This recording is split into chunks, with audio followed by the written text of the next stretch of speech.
Floors are very interesting business because you not only you have to make something pretty, but you have to also think about engineering.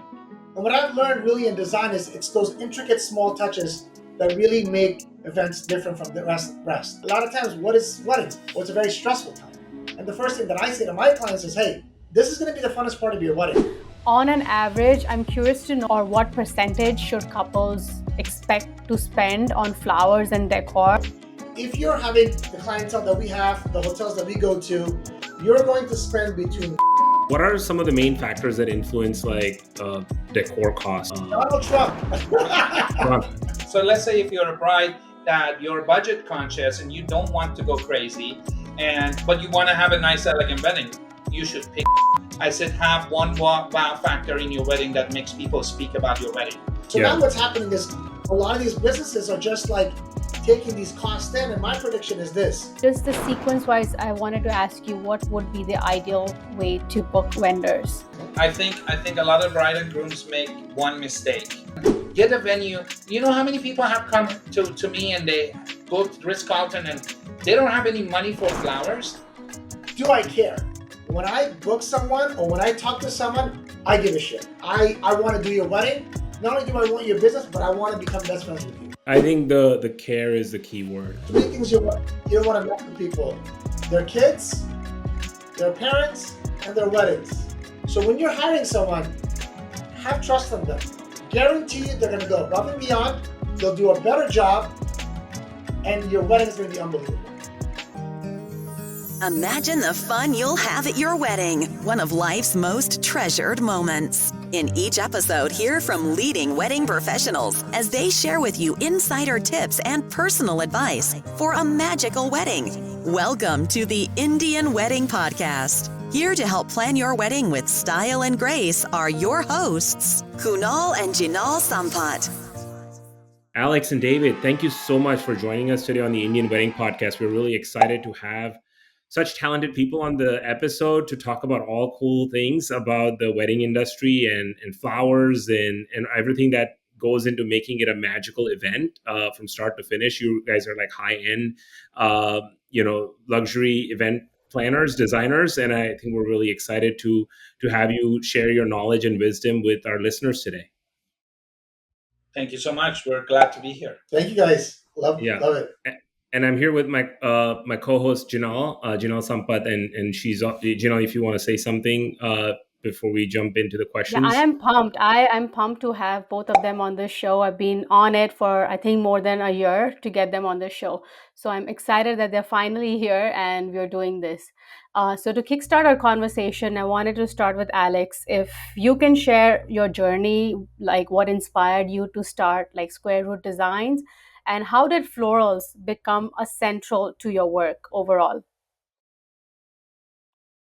Good question, and thank you for asking that. Yeah, I started Square Root in my early 30s. I'm not going to tell you how old I am now, but in my early 30s, uh, been working in the flower industry probably prior to that, maybe about, I would say, another 7 years under other floral companies and myself as well. So when Square Root came about, it was kind of I was in a place that I said, okay, it's time to do this thing on my own. So the journey of Square Root started there. Literally started with nothing. Had very little funds in pocket. Had a lot of connections in the industry because prior to that, I made many connections in Orange County, California. So that helped a lot. And at the time, I had another business partner that wanted to do this with me. He deviated and left after 10 years being in business with me. And then I have David, my buddy, here next to me. We've been together 14 years. So Square Root's been going around for 24 years now. And very established. We're doing really well. And I love what I do. That's great. Thanks for sharing that background.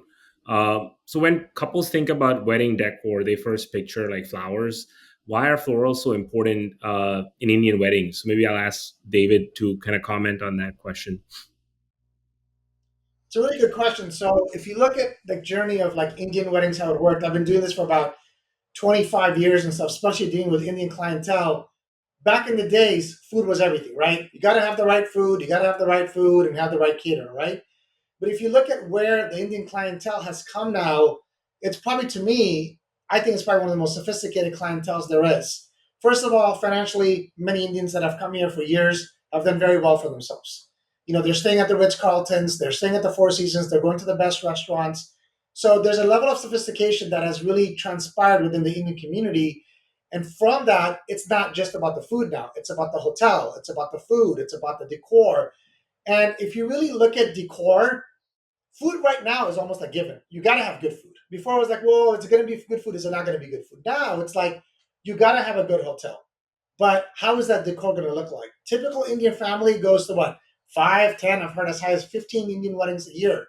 So what we want to do as designers, as decorators, be so innovative that when their guests, when they come to that wedding of their daughters or their son, it's so innovative, it's so different and unique that people say, wow. And honestly, it's really transformed and blown up. Yeah, that's a really good point that Yeah. you make there. So, like, really, you know, the in the Indian weddings have evolved from like food to like really how to make this event like a magical, like, you know, experience for the guests and for the bride and the groom Yeah. itself, right? Um, so Alex, so how do you blend your strengths? Like, you know, like how did the two of you blend your strengths? Like David being a perfectionist, Alex being creative, in the whole like event design process. How do you guys work together, and kind of what makes that a magical combo? So when we started to work together at the beginning was a different kind of relationship. We started as David came to picture. I had more experience in flowers, but now we're in a different realm. David and I both designers. We do a lot of the designs that comes to Square Root. We're both very innovative. We bounce ideas off each other. We have many meetings about how we can create new designs, new backdrops, new ceiling treatments, new props for florals. Floors are very interesting business because you not only you have to make something pretty, but you have to also think about engineering. So a lot of Hmm. it comes to work of minds, right? It's not just one person always coming up with stuff. Yes, the initial designs and something can come from me or can come from both of us or come from David, and then we are a very solid team here, and we do a really good job. But to answer your questions, everything starts with the spark, whether it comes from the families that come sit in front of us, or whether it comes from something that we're sitting on our desk, or we have a powwow. We come, or you're sleeping in your bed and you're thinking about what is the next thing I'm gonna do. Obviously, being creative is a big factor in floral design, event design business. So it's to stand out and to do different stuff is very hard to do. Even though these days with all the social media and all the things you see from other designers around the world, you have to find a way to be creative, that you stand out, you do something different than everybody else. So me personally, I don't get my inspo from others because I feel like I'm stealing ideas. So I look at others and I think about how I can do something that's totally different than everybody else. And that strives for personal reasons that makes me happy, as a designer, that I'm doing something I love and something I want to showcase. And then I have to sell it to the clients, right? I have to sell the vision, the dream to the client and see if they go for it. But you can also get inspiration from other places. But flowers are an amazing business. Me and David been together 14 years. We're doing a great job. I think we both love it. It's not. It's hard work. It's a lot of moving parts. This is a very tough business to be in, but it's at the same time very rewarding and beautiful business. Can you give an example Awesome. of So something what that you do different than others? Like, can you give an example of that? You want me to answer that question? Sure. Yeah, go for it. I Yeah. think, thank you. I think the part that sets us apart is us being innovative, us looking at things and say, hey, what can we do different in the ballroom? What can we do different in a ceremony? For example, we designed a few years ago a mandap that was floating on one pole. And it was an engineering marvel. It's really was very hard to do. It started with a sketch, and a lot of people were like, "Oh, I don't know if this is going to work." But you put the framing together, you figure out weight distribution. The flowers were about 1,500 pounds, 10 to 12 feet in diameter, floating over these bride and groom's head on one pole that blended into the sky. You did not even see it. Most people thought that thing was floating like a aircraft, like some kind of alien ship, because it was all covered in acrylic mirrors, and it had all phalaenopsis orchids falling off of it, and it blended into the sky. So there's all the thoughts that goes behind it, like the space you're putting that on a hill in a multi-million dollar house in Beverly Hills, background of the whole Hollywood and the skies of the entire LA blended Beautiful. into the sky, and the mirror just blended into the sky colors. So, and then this big thing looked like it was floating over their head in the pictures. So it's like people look at that and say, how did they do that? What is that? How could that be possible? It's still to this day, I don't think anybody has copied it. Right? We've done it a couple of times. Actually, David was trying to do it for an Indian wedding. They didn't really go for it, but I think we're gonna probably do that again in a different way. So the structure is very changeable, because the skin and the things you put on the structure can change, the decor can change, but the structure still looks like floating. Oh, So that's amazing. Yeah. those are the things you have to think about in life, like when you are designing, to see how you can do something that sparks a lot of interest in the social media and people, and step ahead of everybody else around you, because at the end of the day, you're in a competitive business, and you have to be one of the top ones in this segment, right? Doing luxury weddings. Can Yeah. I I just thought piggyback on what Alex sure. said? Yeah, go for it, David. So going back to this whole evolving of the industry, and I'm going to tell you guys something has really evolved, which is really interesting. So, before you brought the clientele, there were magazines, and then we would sketch, and then later on, internet came, and then you would get pictures, and then Pinterest, and then Instagram became very popular. So those are things that kind of are evolving, right? And you really have to look at is that why is Ferrari always Ferrari? Why do they come out with the best designs? Why is this, Mm, Wolfgang comes out with some of the best recipes? And, sometimes they'll even give you the recipe and say, here's the book, and you make it in your house. You're like, wait a minute, it doesn't taste the same, right?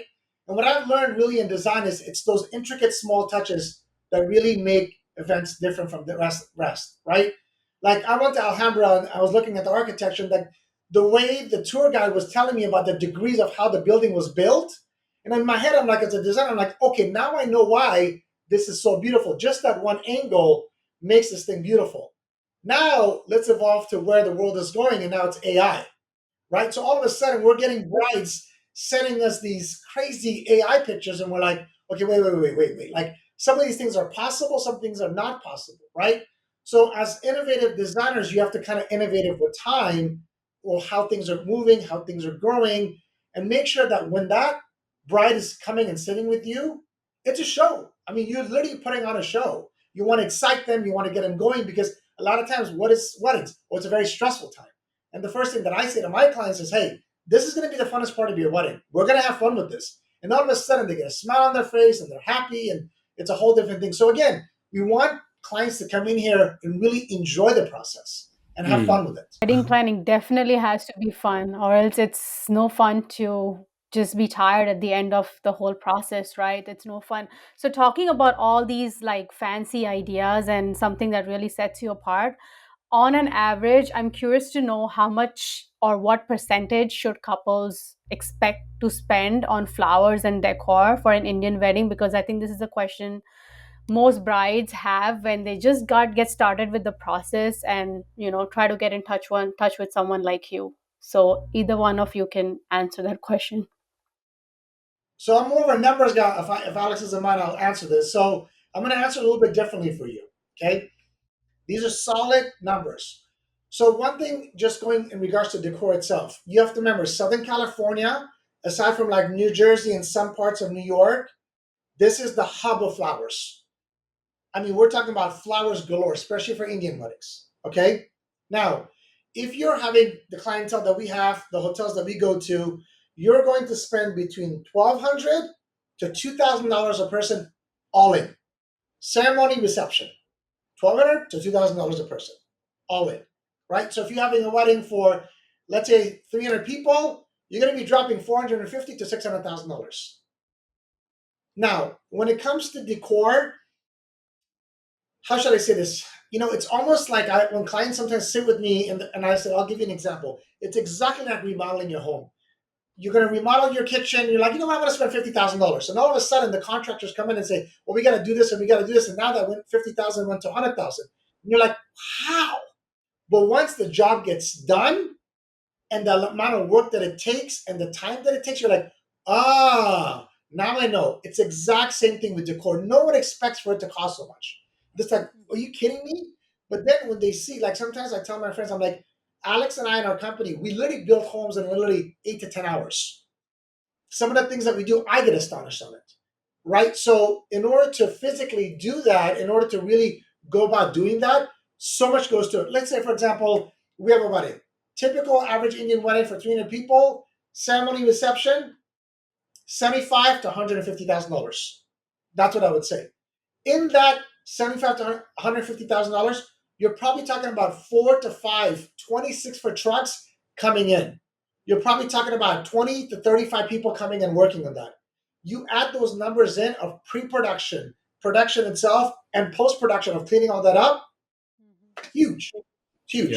I agree, David. I do corporate event planning, and I think the $1,200 to $2,000 range, you're spot on that. And that's kind of and that's 2025 dollars. Like if you're listening to this interview a few years down the road, obviously you have to adjust for inflation and so on. So thanks for providing some Correct. concrete Yeah, details around that. it's a Mhm. very What are some of the main factors that influence like decor costs, like seasonality of flowers, venue, number of guests? What are the factors that impact? Donald Trump. Well,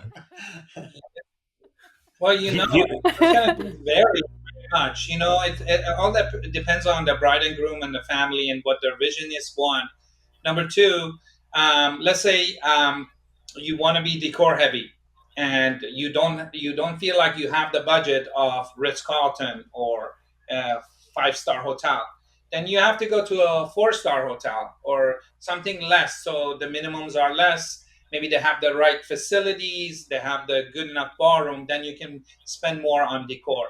Really, is case by case, but a lot of the factors on good decors starts with what colors and visions you have in mind, and is those colors and visions work in the ballroom, because the ballroom usually comes with certain kind of designs that are in the walls and the ceilings and the carpets, and you have to take those into consideration. So let's say if you're a bride that you're budget conscious and you don't want to go crazy, and but you want to have a nice elegant wedding, you should pick a ballroom that have maybe beautiful chandeliers and white ceiling on the ceiling. Maybe the carpet is not blue and green. Maybe the carpet is more like in a beige side. And, you pick your colors of your event in those scheme of things. You say, yeah, I'm going to do, blushes and creams and whites. And those are my yeah, colors. And I'm going to bring a little bit of gold or metallic into it.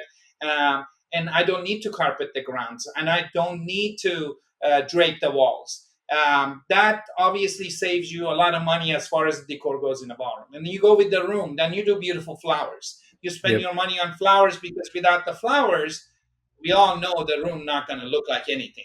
You need the flowers, you need the heights, you need the whether you're doing a ceiling treatment or you don't have a budget for that, you do a couple of big elements in the room and do big tables and Make interest in the room with the diagram of the room. Make sure it has a good flow. Make sure there are staples of mid sections of the room really speak for the design. You know what I mean? Like I you Yeah. see. need to Work have with. a wow factor somewhere central. I always said this. I said this in a book, Grace Armand, sitting right here, 20 years ago. I said have one wow factor in your wedding that makes people speak about your wedding.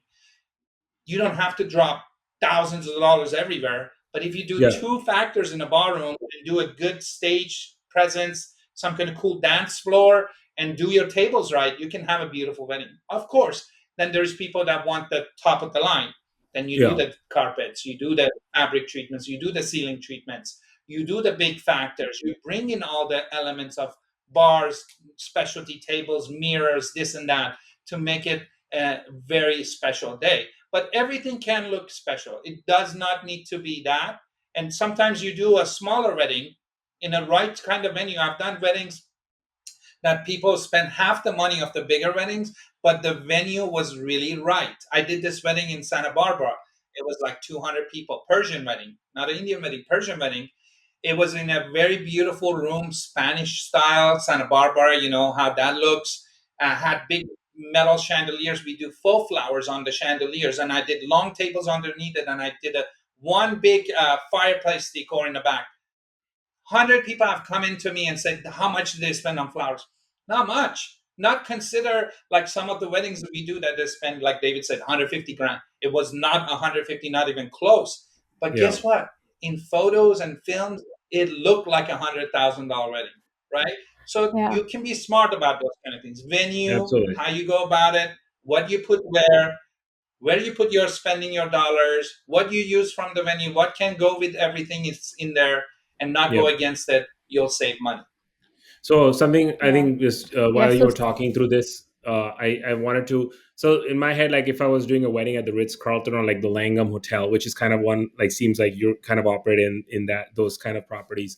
You know, I was at a hotel in Langham, Boston, and they had like these beautiful, I guess, portraits of these people, like $1 million floor to ceiling portraits. And I felt like the room was like really well decorated. Or the Ritz Carlton, where they like you were talking about the trims are there, like it looks really pretty, and they like the space Correct. itself is quite nice. So in those cases, can you like explain people like the value you will bring to the table where the space is already nice, but what are some of the things that you guys do that elevate that even to the next level? Sure. You want me to answer? You want David to Yeah. answer? Oh, you guys can both answer. That's okay. Yeah, go for it, You want to Alex. go? So okay, so you brought a great point. Ritz Carlton, Langham Hotel used to be Ritz Carlton, now it's Langham Hotel.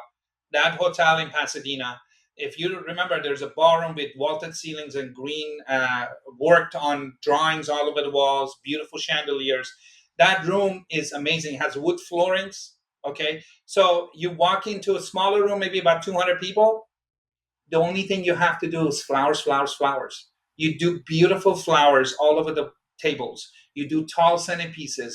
The crystal chandeliers and the lighting in the rooms is great. You just do a minimum amount of light, right kind of lighting to bring that room into life a little bit more, so you can see all the artwork on the ceilings and stuff.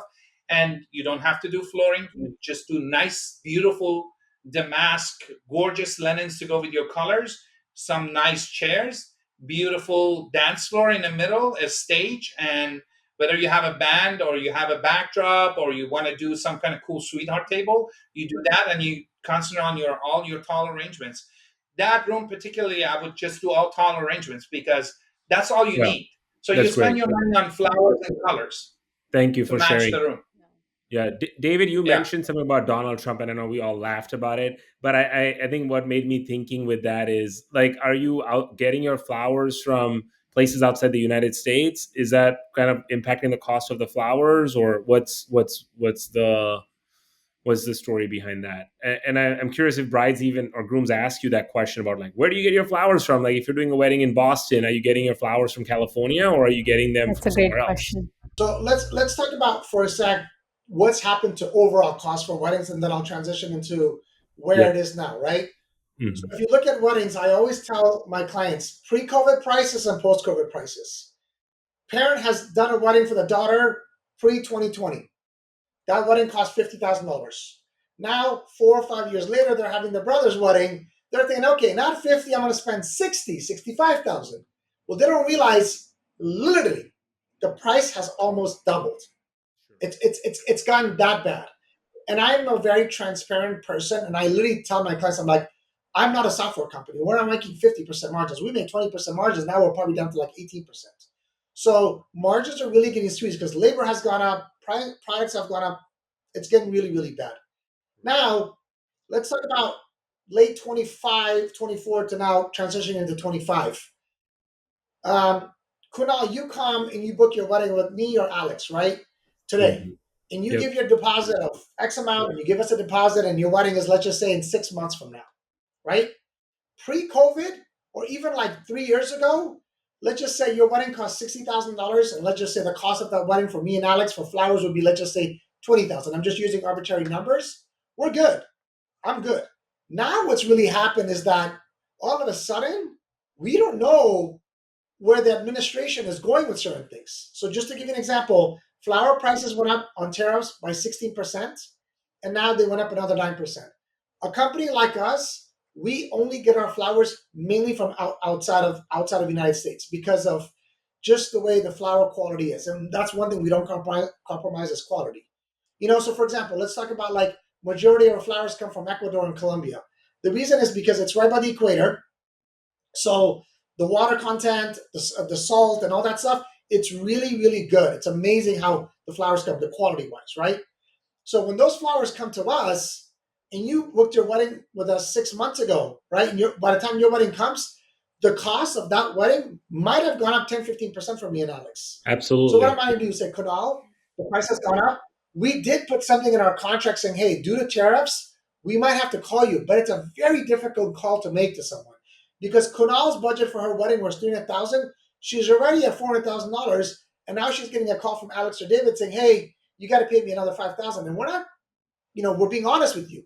So Yeah. now what's happening is a lot of these businesses are just like taking these costs in. And my prediction is this: it's going to come to a point where people are going to look at their P&L and L and say, wait a minute, it's just not making sense. So I feel like whether it's the economy, whether it's businesses and all that stuff, I think we're going to see a really bad repercussions as things go forward. And it's going to come to a point where we're saying, okay, we're going to just mark it up to this price. If you don't want it, it's okay. I'm not even going to willing to take the business anymore because the cost Makes has just gone up sense. so much.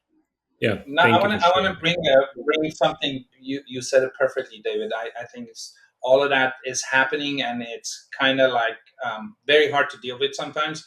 But what has happened in a flower business? If you go back 15 years from now backwards, California, Carpinteria, Santa Barbara, San Diego, San Francisco. We used to have the biggest growing grounds for flowers in California. California was the hub of flowers. We were known that all over the United States, people would talk about Carpinteria and places like that that grew flowers, from roses to everything. There were people from Holland that had big farms here, and they were producing a lot of stuff. What happened after that? Ecuador, Colombia, Holland, France, other countries, New Zealand, they start growing because they have better weather. The flowers start looking better than California because of high altitudes. People start giving good prices.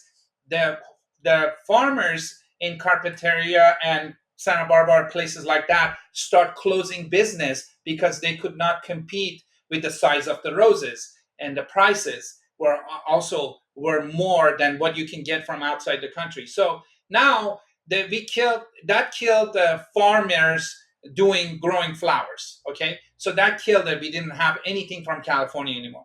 Now everything's from outside the country. Now this tariffs is happening. If this continues, what's going to happen? You think anybody going to come back and grow flowers in California? No, that thing is gone. So the flowers have to come from outside the country. And if this continues, price is just going to keep on going up and up and up and up. It's not a good thing at all. I mean, I hope that I don't know how other industries are, but I hope that the administration understands and sees this and changes it soon, because other than that, everything's just going to keep on going up. It's just going to become very expensive. So I had a backup question on the previous conversation that we were having about like understanding the existing venue characteristics to dictate the decor and to kind of save on the decor overall. So sequentially, I wanted to ask you, like, what is a sequence of like bookings of a bride and a groom should do? Should they like get the venue first, or the wedding planner, or the decor? Just the sequence wise, I wanted to ask you what would be the ideal way to book vendors. I Yeah. Can I answer Yeah, that? yeah. I think a lot of bride and grooms make one mistake, and one mistake that I always tell all of them, and David, I'm sure, says the same thing to every bride he sees. They make a mistake. They get excited before they hire the right professional that has their back and then can give them many options that they might not think about. They go and they get excited. They book a venue. I think that's the biggest mistake any bride and groom can make. You, as a bride and groom, should find that orchestrator that you like, meaning the planner. Okay. And that planner, if she or he is a very good planner, they have a lot of venues that they work with and they have relationships with. And a bride and groom should also, which a lot of people don't do because they don't know, they don't put a solid budget together. That's another mistake. Like, these two mistakes can really, really mess up somebody's process of their wedding, which they're supposed to be, like David said, this is supposed to be a fun thing and not stressful. Well, it comes from the beginning parts. The first moves you do is the most important moves. So my suggestion is bride and grooms have to first be realistic about the family budget on their wedding. Number two, they need to hire a planner that they think is a good planner for them, that has knowledge of all the venues around for them. So he or she can guide them, say, hey, within your budget, you need to have this much for venue. You need to have this much for decor based on what I get from your personalities, what your needs are. The needs of everybody is different. Somebody might care about flowers, somebody might not care about flowers, want candles. Somebody might care about all this stuff, somebody might not care about any of it. So it's all really depends of what those personalities are. And that person gets that budget and says, hey, you know what? You have this venue and this venue and this venue. This is Ritz. This is a so and so country club. This is a beautiful house in Dana Point on the beach. These are the pros and cons. These are the charges they do. This is what you need on this. This is what you need on this. This is what you need on this. This is how much you can spend on decor. This is how much you should spend on decor. This is what you shouldn't spend on decor, and put the whole pie together before you move forward and get a venue. You know how many people have come to me and they booked Ritz Carlton and they don't have any money for flowers, and I'm like, you just rented a Ferrari and you don't have seats in it, guys. And you how are you gonna drive this Ferrari? You're gonna and you don't have a suit to wear to go to the night out in your Ferrari. You're gonna go in shorts. I go, it's just mistakes. People do that, and they have to be more patient. They have to be more calculating. They have to hire the right planner, right person to guide them. And that's a mistake a lot of people make that they should avoid. Yeah. So what's the right way to hire or onboard a team? Like, do people go through the planner, you think, or should they like try to identify all the suppliers that they want to work with and then tell the planner I want to work with all these people? Like, what do you think? Many ways you can find good planners. You can call a rental company in hotels just get some kind of idea about the hotels. You don't have to really negotiate and put the contracts together. You can call and say, hey, I'm calling Ritz Carlton. What if we want to get weddings? What's approximate budget? They give you something on the phone or something verbally, Right. and then you say, do you have any vendors that you can send me that works in your Perfect. venue that you would recommend? And you get right there, you get a bunch of planners from them. Then you call the Solid next tip. venue and next venue and next venue. You get a few, so you can at least get the planner that you see popping up in a lot of venues. Maybe a professional. You look at them on Instagram. You make a phone call, talk to them, and then you get a planner that you feel like they're professional. They know what they're doing. You get their prices. You can also see how much they charge. What's a comparison? You have to be careful if somebody's super cheap. They're probably not as good. Probably they don't do as much weddings. Probably don't have enough experience. You don't cheapen out on planners. You want to get a planner that's a good planner, mid range. I'm not saying go hire Mindy Wise if you can't afford it. Hire planner that's capable of doing what Mindy Wise can do, and a price well, and have a good many years behind them, and then have them help you with your wedding. I mean, that's the orchestrator. You can't Yeah. have an orchestra without a good orchestrator. You have to have a good orchestrator, Do correct? you So exclusively That's it's work valid. very with Yeah. important. Yeah. Do you exclusively work with couples that have a planner, or do you work with even couples that don't have a planner? We work with both, because Both. Yeah. people come in here, and then what I do is the first thing I ask, who's your planner? Have you talked to anybody? Give me names. Yeah. And for me and David is different. We've been here 24 years, and we know all the top people. And if you're in a venue that screams luxury, and you give me a planner that I've never heard of and never been to Square Root, that what does that say about them? Okay, if Absolutely. you haven't gone to Ferrari to get your flowers, and you're trying to do your Ritz Carlton of Dana Point, and you want Yeah. to bring a florist from Cerritos in a corner with a little shop and two people working for her, you're making a mistake. You're Absolutely. not you're not doing the right thing. So Yeah. it's all of that stuff, right? Yeah. Just so I I get feel it right. like, So the mistake is like not don't like go and finalize the venue, and then have a budget, right? Those are the two like takeaways I think from our conversation. But like the last question, right?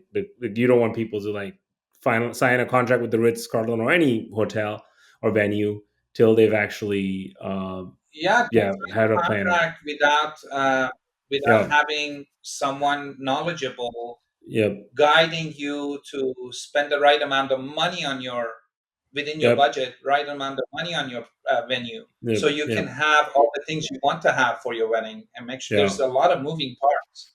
Yeah. I love your tip about like calling properties and like getting the list of their vendors, and I think helping you kind of you also end up like identifying individuals or companies that already have a tight relationship with the hotel and have worked with them in the past. Yes. Can I transition into something that Yeah, might is happening in the Indian community that I have not seen before? I'll sure, talk to you a little bit please. about that. You guys use this as a resource. So one thing, going back to what Alex said, hotel is one important thing. The other thing that you want to do, because a lot of it has, I mean, I've heard people come here for their sample showings or things and say, David, you really become close with families. And they're like, some of my friends don't even want to do a wedding. They're just like, "Dad, mom and dad, give me the money, down payment on a house," right? So it's getting to that point where people are saying, well, I don't need to throw $400,000. I can put that on a down payment. But the other thing that I would do is call friends. Call every one of your friends that has had a wedding or cousin or thing, because everybody knows everybody. Just get some information from them. Like, what vendor did you use? And who did you use? Or approximately how much did it cost? The second thing that I tell my clients is this. When you talk to a vendor, you can feel if they care or if they don't care. I'm a salesman. I can sell water to a fish. I'll be honest with you. Both are also great salesmen. But do I care? When I book someone or when I talk to someone, I give a shit. I want to do your wedding. Not only do I want your business, but I want to become best friends with you. I want to become friends with you. I want to be a part of your family. That's what it's all about. Because especially in Indian culture, I'm from Afghanistan, he's from Iran. In our culture, weddings are everything. People come from all over the world, and it's a big deal. So you want to make them feel like, look, I'm part of your family. I care. I want this thing to be right for you. So that's that part. The second thing that I'm noticing a lot lately with Indian weddings is this. So we started out with doing ceremony, reception. Then it slowly transpired into Sangeet, ceremony, reception. Then it went to like really nice Sangeet, ceremony, reception. And then all of a sudden, with Pinterest and everything else, we tell people, hey, send me your Pinterest board. So, for example, they'll tell us a budget. They're like, no, I'm very simple. I don't want anything crazy, David. And all of a sudden, I'll get pictures from Dubai.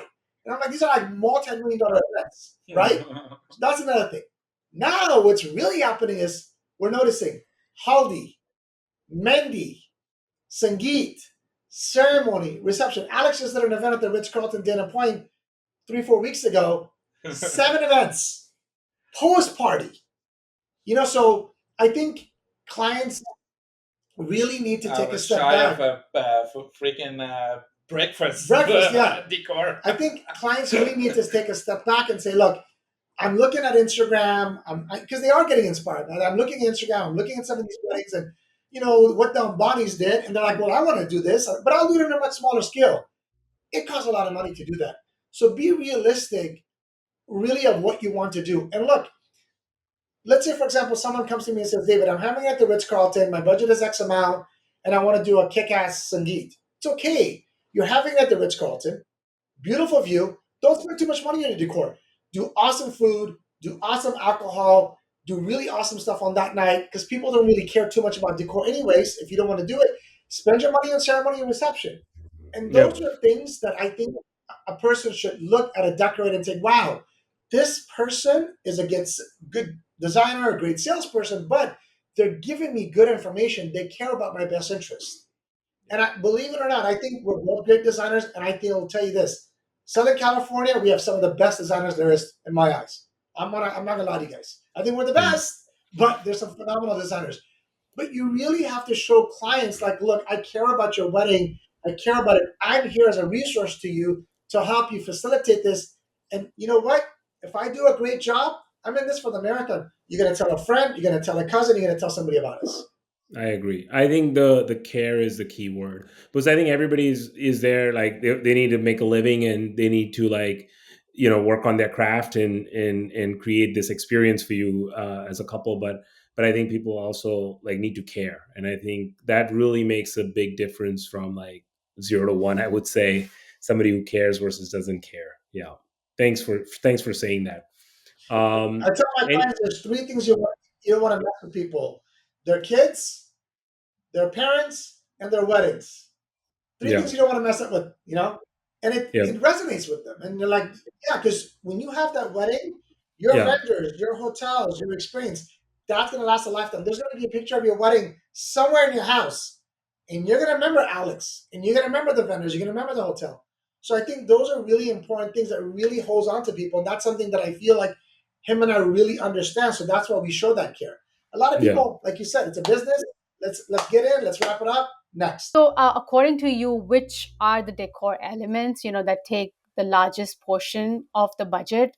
I'm hearing it's the mandap and the backdrop. Is there anything else that takes the major portion of the decor budget during a wedding? It could be a lot of things. It could be your ceiling treatments in the ballroom if you're doing that. It could be big elements like carpet and fabric treatment, which is goes hand in hand together. That could be a portion of a backdrop portion of the ballroom. It all depends what you're doing, but yeah, on your ceremony, most important thing for Indian weddings is the mandap. I always say, if you don't want to do things down the aisle, you don't want to do extra stuff here, that, Yeah. maybe do something for the Melanie exchange. You don't want to do an arch for a Melanie exchange or something for the Barat, or, decorating car, all kind of things adds up. They're little things, but your mandap have to be the statement piece of your ceremony. And so spend money on your mandap. Don't spend money on other places if you don't want to. You don't need to do a catwalk. You don't want to do the catwalk. Throw some petals on the grass, do a beautiful stage with the mandap on top, and call it a day, right? So that's for the ceremony. For the reception, um, when you're doing simpler stuff, is about, again, going back to having a statement pieces. Spend money on statement pieces that makes a wow factor in your reception. So when guests walk in, they're wowed. They remember that. They remember Yeah. those things. They remember the big tree. They remember the big backdrop, whatever that is, or an amazing ceiling treatment. Is gonna be a reminder of your wedding day, and it's one of the visuals. The other stuff is, can be big on a luxury weddings. The carpets and fabric treatments are super important.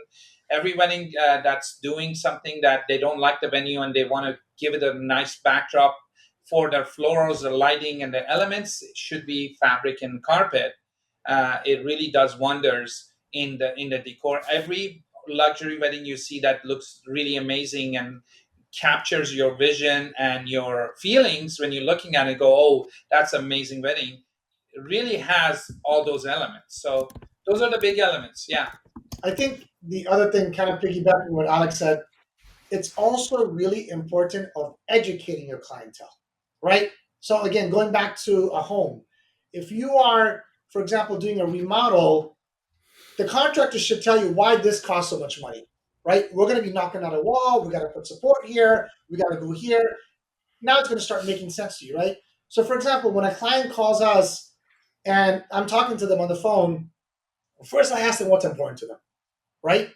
Believe it or not, I talk about more of those things versus design because I feel like, let me get to know the client. So let me ask you about that. Let me ask you about your budget, right? Sometimes they're like, well, I don't know. I'm like, well, give me a range. And what you need to do is sit there and really educate the client. Say, okay, for example, like Alex said, ceiling treatment. This is what I tell my clients. Okay, if you want to do a ceiling treatment and if your budget is not $100,000, it's not going to happen. It's just not going to happen because the ceiling treatment is incorporating rigging points, which are points from the hotel that you need to rent. There's a truss system, which are those big metal pieces that you see at concerts, and then we come in and decorate them. That whole project, minimum $35,000 to $50,000, minimum. Now, if the client is very adamant and say, David, you know what? It's my dream. I gotta have a ceiling treatment. Okay, okay, you're at $70,000. Let's do a ceiling treatment, maybe with full flowers, or maybe we can do French and chandeliers, and then do all those centerpieces. So you don't want to just say no to them either, right? And I think that's where Alex and I, you guys were asking earlier, what makes Square Root special? What's the secret sauce? Those are the things that I feel, being in this industry for such a long time, is that we really sit there and take the time to really understand our clientele and put something beautiful or innovative for them. I've had clientele that say, you know what, David, my budget is $20,000. I can't afford it. No problem. I'll refer them to someone. I'll make suggestions and I say, here's my phone number. You have a problem? Call me. No problem. I'll make a friend out of you.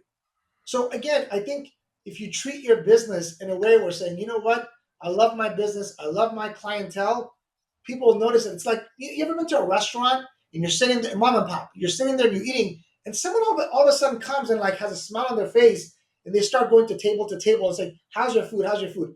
Right away, you know that's the other restaurant. Right away, that person cares. Right away, there's something in their heart that says, "Hey, this is my restaurant. This is my food. How do you like it? How can I make it better?" And I think those are ways that really is important to show your clientele, I care about you. Absolutely. Yeah, it's really good. I think I now remember my question. We'll wrap this up about the mortgage thing you were saying. Like people want to give the down payment, and I kind of lost your what you were trying to say there. Are people doing that now, or they're not doing that? What was the message there? Oh, I mean, it was interesting because that's what a groom said to me. You know, and being in Orange County, how much homes cost and everything else. I Yeah. think what it is that what are we going to be seeing in the next 3 to 5 years aside from Mm. design, right? What are we going to be seeing? And Mm. I'll be very honest with you guys, I don't see a slowdown in decor. I do Yeah. not see it because, like I said, what I told you guys before is that I think I forgot what Indian movie star it was. My wife told me she watches Indian movies a lot, but somebody did the haldi, and it kind of transpired from there. Now everybody wants to do the haldi, and you have to remember they're not spending a lot of money on haldi, but it is another event. It is another thing. So I see actually it going even higher and higher, and people wanting to do more things as long as clients can just be realistic. Yeah. That's what I tell clients. I'm like, if you can be realistic with me, I can pull this off with you. But if you're like, there has to be some compromises, right? Yeah. Well, if you want the crazy backdrop for the holiday, maybe we do a very simple one. You have an ocean view, but again, let's try to go out on your ceremony. And that's Yeah. where it is trying to balance it. And I'll tell you guys this, honestly. And I know Alex, the clients that come to us, that give us their trust and say, David, you know what, Alex, I trust you, and give us their trust, and I don't mean this in a negative way, but don't micromanage us. Those are the weddings that turn out to be the best. Those are the ones that are the funnest. So when you're hiring someone, have trust in them. Guarantee you they're going to go above and beyond. They'll do a better job, and your wedding is going to be unbelievable. You have Fair to enough. research them, make sure they're actually a capable company and people. But yes, when you find Yeah. a capable company and people, and you know you're sitting in their presence and they're designing your beautiful wedding for you, and they're giving you suggestions, they will get more. I'm going to bring this story since you've said Let's do that. it.